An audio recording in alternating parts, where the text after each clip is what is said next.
Hello everyone, it's Devesh Mishra and welcome back to our channel Devesh IGNOU official. आज हम इग्नू के grade card को और इग्नू के रिजल्ट को डिटेल में समझने वाले हैं। पास और फेल के क्राइटेरिया को मैं आपको समझाने वाला हूं और कैसे आप पास होते हो, कैसे आप फेल होते हो, तो वो चीज़ें मैं क्लियर करने वाला हूँ। ठीक है, तो इस वीडियो में जो भी आपके इग्नू के ग्रेड कार्ड को लेकर, उसके पासिंग क्राइटेरिया को लेकर, या उसके थ्योरी असाइनमेंट या फिर प्रैक्टिकल के मार्क्स को लेकर जो भी आपका कंसर्न होगा, वो मैं इस वीडियो में पूरी कोशिश करूँगा कि आपके सारे डाउट्स क्लियर हो जाएं। तो चलिए वीडियो को शुरू करते हैं। सबसे पहले हम समझते हैं कि इग्नू का ग्रेड कार्ड कैसा होता है, इग्नू का जो रिज़ल्ट है वो कैसा होता है। तो सबसे पहले हम इग्नू के जो रिज़ल्ट आते हैं उसकी तरफ जाने से पहले हम इग्नू के ग्रेड कार्ड को समझने की कोशिश करेंगे। ये इग्नू का ग्रेड कार्ड है, ठीक है, आपको दिख रहा होगा। आपने भी ऐसा ग्रेड कार्ड जो है कभी कभी डाउनलोड करा होगा, देखा होगा। अब इस ग्रेड कार्ड को थोड़ा जूम आउट कर लेते हैं पहले, फिर चीज़ों को समझने की कोशिश करते हैं। सबसे पहले आप इसमें देखोगे जो इग्नू का ग्रेड कार्ड है, इसमें मेरे को आपको पहले पासिंग क्राइटेरिया बताना है। तो पहले पहले मैं पासिंग क्राइटेरिया आपको बता देता हूँ।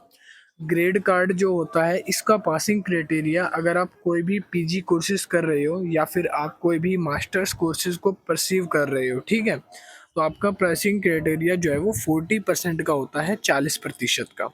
ठीक है, ये बात क्लियर हो गई। इसी जगह अगर आप कोई भी बीएजी कोर्स कर रहे हो या फिर आप बैचलर कोर्सेज कर रहे हो, ठीक है, मेरा कहने का मतलब है आप कोई भी अगर बैचलर कोर्सेज को परसीव कर रहे हो, तो यहाँ पर आपका पासिंग क्राइटेरिया 35% का होता है। दोनों चीज़ों में आपको डाउट नहीं रखना है। अगर आपका मास्टर्स है, मास्टर्स में चाहे ऑनलाइन हो, कोई भी कोर्स हो, एमए एमबीए, मगर मास्टर्स होना चाहिए, तो आपका पासिंग क्राइटेरिया 40% का बैठेगा। अगर आप कोई भी बैचलर डिग्री कोर्स कर रहे हो तो आपका पासिंग क्राइटेरिया 35 का बैठेगा। क्लियर है। अब जो मैंने खोल रखा है ये इग्नू का ग्रेड कार्ड है, और ये जो इग्नू का ग्रेड कार्ड है, ये प्रोग्राम देख सकते हो आप, ऊपर मैंने मेंशन करा हुआ है। ठीक है, ये मेरा खुद का ग्रेड कार्ड है एम कॉम का, ऊपर मेरा नाम मेंशन है, मैंने अपना रोल नंबर हाइड करा है। अब यहाँ पे आप देख सकते हो जो मेरे थ्योरी एग्जामिनेशन है, इसमें मुझे कितने कितने मार्क्स मिले हैं, और इन मार्क्स को मैं अभी आपको रिजल्ट से भी कंपेयर करके दिखाने वाला हूँ। यहाँ पे मेरे को असाइनमेंट के मार्क्स मिले हैं, और यहाँ पे सारी जगह स्टेटस में लिखा है कंप्लीट। अब इसको थोड़ा ध्यान से समझेंगे। देखो, मेरे जितने भी सब्जेक्ट हैं, हर एक सब्जेक्ट में मेरे जो है 60 से ऊपर आए हुए हैं मोस्टली। ठीक है, और यहाँ भी ऐसा ही है सेम, मोस्टली में मेरे 60% से ऊपर आए हुए हैं।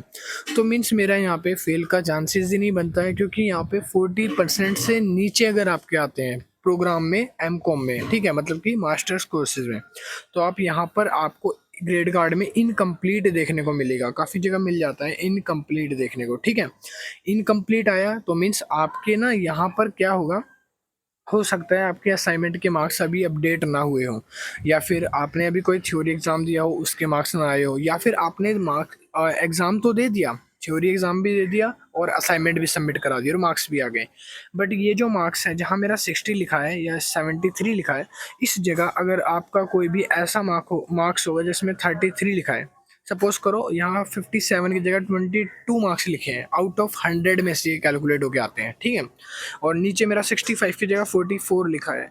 अगर मेरे मार्क्स इतने इतने बन रहे हैं, ठीक है, और नीचे मेरा 32 बन रहा है, फिर 38 बन रहा है, मेरे ऐसे मतलब 30-40 की लाइन में बन रहे हैं, इट मीन्स कि मेरा यहाँ पे उन सब्जेक्ट के आगे इनकम्प्लीट शो करेगा। क्या शो करेगा भाई? इनकम्प्लीट। इनकम्प्लीट क्यों शो करेगा? क्योंकि मेरे मार्क्स कम हैं और मैं उस पर्टिकुलर सब्जेक्ट में फ़ेल हूँ। इनकम्प्लीट मतलब होता है फ़ेल हो आप, ठीक है, और आपको वो एग्ज़ाम दोबारा, मतलब अपने सेमेस्टर बेस या एनुअल बेस के अकॉर्डिंग दोबारा से देना पड़ेगा। क्लियर है ये चीज़? अब मैं आपको दिखाता हूँ अपना एक ग्रेड कार्ड, एक मिनट। सॉरी, ग्रेड कार्ड दिखा चुका था, अब मैं आपको अपना रिजल्ट दिखा रहा हूँ। ये है मेरा रिजल्ट जो आया हुआ है। ठीक है, जब रिजल्ट मेरा अपडेट हुआ है उसकी आप डेट यहाँ पे चेक कर सकते हो, 6/24 लिखा रहा है सारी डेट्स में। मंथ है 6/24, और यहाँ पे डेट ऑफ अपडेशन का आप देख सकते हो 27/7 को, और यहाँ पे लिखा है 13/8 को, 28/8 को, 28/8 को। ये मेरे मतलब कि डेट हैं जब जब मेरा अपडेट आया था नया इग्नू के स्टेटस का, इग्नू के रिजल्ट का नया अपडेट, तो उसमें मेरा अपडेट हुआ था एक एक दो दो दो, दो सब्जेक्ट करके। ठीक है, और टोटल जो मार्क्स हैं वो है यहाँ पे 100। और यहाँ पे ये इग्नू का जो है रिजल्ट, इसको रिजल्ट बोलते हैं। क्या बोलते हैं? रिजल्ट बोलते हैं इसको। जो पहले दिखाया था वो ब्लू कलर में, वो होता है ग्रेड कार्ड। ग्रेड कार्ड में बेसिकली आपके असाइनमेंट के मार्क्स शो करता है और रिजल्ट में आपके वो मार्क्स शो होते हैं जो थ्योरी के एग्ज़ाम आपने दिए हों। ठीक है। अब यहाँ पे थ्योरी के एग्ज़ाम में आप देख सकते हो मेरा IBO 2 में 60 है, MCO 3 में 73 है, MCO 06 में 76 है, और ये आउट ऑफ 100 आए हुए हैं। अगर इनमें मेरे मार्क्स कम होते, 40 से नीचे होते, ठीक है, तो मेरा इन सब्जेक्ट्स में यहाँ पर मेरा शो करता इनकम्प्लीट या फिर मेरा फेल वगैरह शो करता। ठीक है। और यही चीज़ मेरे को सेम यहाँ पे ही दिखा देता हूँ मैं, इस जगह भी आपको सेम वही चीज़ मिलेगी। देखो मैंने बताया था जैसे IBO में मेरे यहाँ पे 60 हैं और इसमें मेरे 73 MCO में, देखो ये 73 मार्क्स इन्होंने लगा रखे हैं, मैंने सारे एग्ज़ाम दिए हैं। अब ये बात कर लेते हैं जो डैश लगी है बीच में, इनका मतलब क्या है। देखो ये डैश का मतलब है टर्म एंड प्रैक्टिकल लिखा है ऊपर। कोई भी एक ऐसा सब्जेक्ट पर्टिकुलर आपके पास अगर है जिसका कोई प्रैक्टिकल होना है, जैसे मेरे पास एक सब्जेक्ट है जिसका नाम है MCOP 01। ठीक है, ये प्रैक्टिकल सब्जेक्ट होता है मास्टर्स में। तो अगर मैं इस सब्जेक्ट का एग्ज़ाम दिए दूंगा तो मेरा, और जो प्रैक्टिकल मैं बना के जमा करा रहा हूँ, तो उस प्रैक्टिकल के मार्क्स मेरे इस जगह पे ही जुड़ के आएंगे, इस लाइन में मेरे मार्क्स वो कंसिडर किए जाएंगे। ठीक है। और उसके आगे उसमें लिखा रहेगा कि मैं पास हूँ, नॉट पास हूँ। ठीक है, तो वो चीज़ आपको इनकम्प्लीट और कंप्लीट से समझ आ जाएगी। ठीक है। और सेम केस अब मैं बात करता हूँ बैचलर प्रोग्राम की। तो भाई बैचलर प्रोग्राम का भी बिल्कुल ऐसा ही है, ग्रेड कार्ड ऐसा ही आता है, रिजल्ट भी आपका ऐसा ही आएगा। बस आपके सिनेरियो में जो बैचलर कोर्सेज है उनको ये याद रखना है उनके में इनकम्प्लीट कब आएगा। या तो आपने कोई यहाँ पर असाइनमेंट छोड़ दिया होगा तो इनकम्प्लीट आएगा। अगर आपने सिर्फ उसका एग्ज़ाम तो दिया है बट आपने उसका असाइनमेंट नहीं दिया, तब आ सकता है।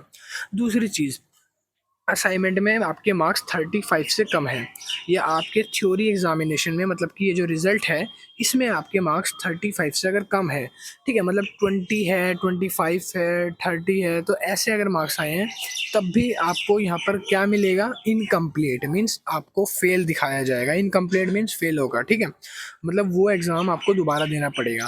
तो आपका जो भी रिज़ल्ट आएगा, जैसे ये आपका रिज़ल्ट है, तो यहाँ पे आपको ये देखना है कि आपके मार्क्स 35 से ज़्यादा होने चाहिए बैचलर कोर्सेज़ के लिए। जो मास्टर्स कोर्सेज़ हैं तो उनके लिए 40% का क्राइटेरिया है पासिंग के लिए। अगर आप उससे ऊपर लाए हो और आपके सारी जगह यहाँ पे टिक बजा हुआ है, मतलब कि इस जगह पे आपका कंप्लीट बजा हुआ है, सारी जगह कंप्लीट कंप्लीट कंप्लीट कंप्लीट, तो आपको कोई टेंशन लेने वाली बात नहीं है, क्योंकि सारी जगह यहाँ पे आपका कंप्लीट है और आप आराम से पास हो चुके हो उस सब्जेक्ट में। ठीक है।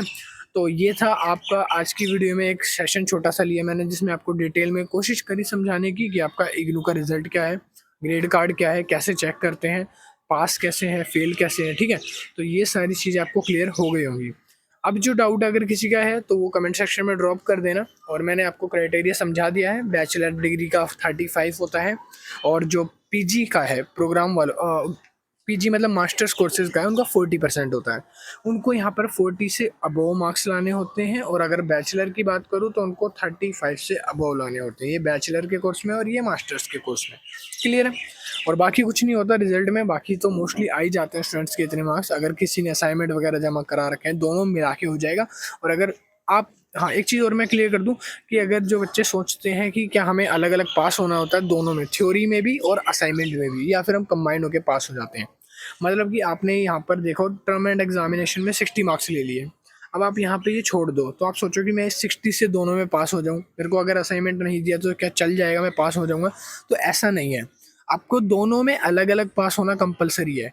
थ्योरी में भी 35 जो भी आपका क्राइटेरिया मैंने बताया बैचलर के लिए, वो पूरा करना है। 35 तो आना ही चाहिए थ्योरी में भी, और असाइनमेंट में भी आपके 35 से अबव होने ही चाहिए। तब आप दोनों में अलग अलग पास होना ज़रूरी है भाई, कंबाइंड पास नहीं हो सकते, आपको अलग अलग पास होना ज़रूरी है। क्लियर है। चाहे आप बैचलर कोर्सेज कर रहे हो, चाहे आप मास्टर कोर्सेज कर रहे हो, दोनों में कभी भी आप सेम एक ग्रेड को लेके पास नहीं हो सकते। और हर एक असाइनमेंट, हर एक प्रोजेक्ट, हर एक थ्योरी एग्जामिनेशन को देने के बाद ही आप पास होगे, देन तब पास होने के बाद ही आपकी डिग्री आएगी। एक भी एग्ज़ाम आपने नहीं दिया, या एक भी थ्योरी एग्ज़ाम छोड़ दिया, या एक भी असाइनमेंट आपने छोड़ दिया, या प्रोजेक्ट नहीं दिया, आपने सोचा मैं डिग्री ले लूँगा, तो आपकी डिप्लोमा या डिग्री जो भी आप कर रहे हो वो नहीं मिलेगा आपको। हर एक सब्जेक्ट में, हर एक थ्योरी एग्ज़ाम में, हर एक असाइनमेंट में पास होना ज़रूरी है। उसके क्राइटेरिया को बीट करना, कंप्लीट यहाँ पे आना चाहिए। जब तक आपको डिग्री नहीं दी जाएगी, जब तक कंप्लीट नहीं आएगा। क्लियर है सारी बातें। तो ये थी वीडियो जिसमें मैंने आपको क्लियरली समझा दिया भाई कि पासिंग मार्क्स क्या है, क्राइटेरिया क्या है, कैसे पास होना है, और जो भी चीज़ें हैं इग्नू के ग्रेड कार्ड से रिलेटेड और रिजल्ट से रिलेटेड। अब कोई डाउट है तो नीचे कमेंट सेक्शन में ड्रॉप कर देना, नहीं तो मेरे डिस्क्रिप्शन में इंस्टाग्राम वगैरह के हैंडल्स मिल जाएंगे, मैं वहाँ पे मिल जाऊँगा आपको, वहाँ पे आप अपनी क्वेरीज शेयर कर सकते हो। Thank you, keep watching. Video को लाइक करना और चैनल को सब्सक्राइब जरूर कर लेना है इस तरह की इंपॉर्टेंट इन्फॉर्मेशन वगैरह के लिए। Bye bye.